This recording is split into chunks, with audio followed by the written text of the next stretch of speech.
Hello दोस्तों, आप सब कैसे हैं? बढ़िया है। आपकी पढ़ाई अच्छे से चल रही होगी।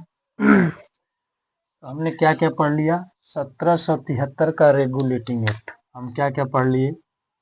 1773 का रेगुलेटिंग एक्ट। और आपका क्या था?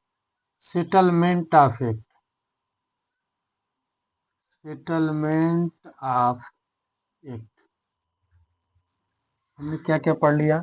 1773 का रेगुलेटिंग एक्ट और 1781 का सेटलमेंट ऑफ एक्ट। 1781 का सेटलमेंट्स ऑफ एक्ट। इसके बाद अगला नंबर आता है पिट्स इंडिया एक्ट। तो पिट्स इंडियन एक्ट क्यों इसका नाम पड़ा? क्योंकि उस समय ब्रिटेन के प्रधानमंत्री थे विलियम पिट। विलियम पिट।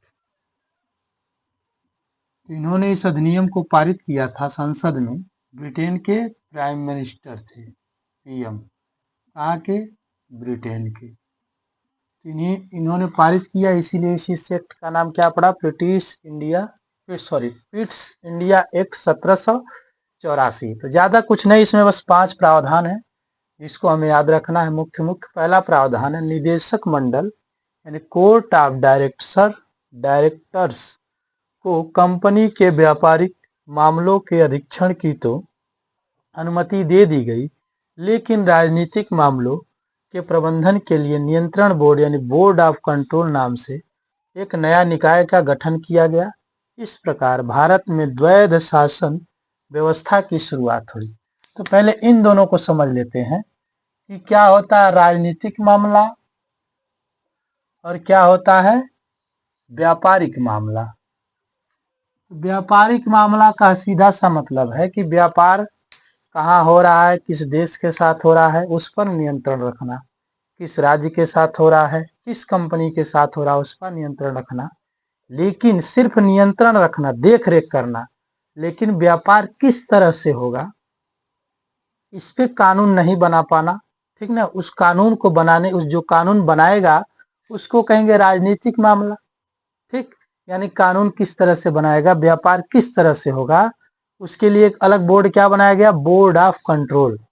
यानी सीधा सा कहने का मतलब ये है, कहने के लिए मालिक मैं हूं कि कंपनी की सारी देख रेख मैं कर रहा हूं। ठीक? लेकिन जो कानून बन रहा है कि कंपनी का व्यापार किस तरह से होगा, उसको बनाने वाला कोई और है।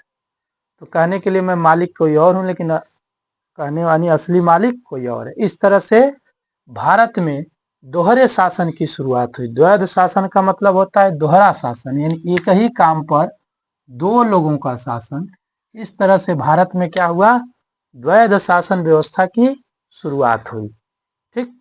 अगला है भारत में कंपनी के अधीन क्षेत्रों को सर्वप्रथम ब्रिटिश आधिपत्य क्षेत्र कहा गया। यानी भारत में कंपनी ने जितने क्षेत्रों पर कब्जा किया था, जहां जहां उसका व्यापार चलता था, जितने क्षेत्रों पर उसका कंट्रोल था, पिट्स इंडिया एक्ट के तहत उन क्षेत्रों को कहा गया कि ब्रिटिश सरकार के अधीन क्षेत्र हैं। भारत में क्या है? ब्रिटिश सरकार के अधीन क्षेत्र हैं। ब्रिटिश सरकार के आधिपत्य मतलब अधीन, ब्रिटिश सरकार के अधीन क्षेत्र है। इस पर सारा नियम और कानून किसका लागू होगा? ब्रिटिश सरकार का लागू होगा। ठीक? अगला है ब्रिटिश सरकार को भारत में कंपनी तथा प्रशासन संबंधी कार्यों का पूर्ण नियंत्रण प्रदान किया गया। यानी अभी तक क्या था? पूर्ण नियंत्रण नहीं था, लेकिन अब प्रशासन और कंपनी के जितने कार्य थे सबका पूर्ण नियंत्रण किसको किया गया? ब्रिटिश सरकार को किया गया। अगला गवर्नर जनरल की परिषद संख्या 4 से घटाकर 3 कर दी गई। यानी हमने पढ़ा था 1773 के रेगुलेटिंग एक्ट में कि गवर्नर जनरल की परिषद की संख्या कितनी होगी? 4 होगी। तो पिट्स इंडिया एक्ट में उसको घटाकर कितना कर दिया गया? 3 कर दिया गया। इसके बाद अगला है मद्रास तथा बंबई की सरकारों को पूरी तरह से बंगाल के अधीन कर दिया गया। यानी पहले सरकारें क्या थी? मद्रास और बंगाल अलग अलग थी, लेकिन इनको पूर्ण रूप से क्या किया गया? बंगाल के अधीन कर दिया गया। चलिए आज के लिए इतना ही। Thank you.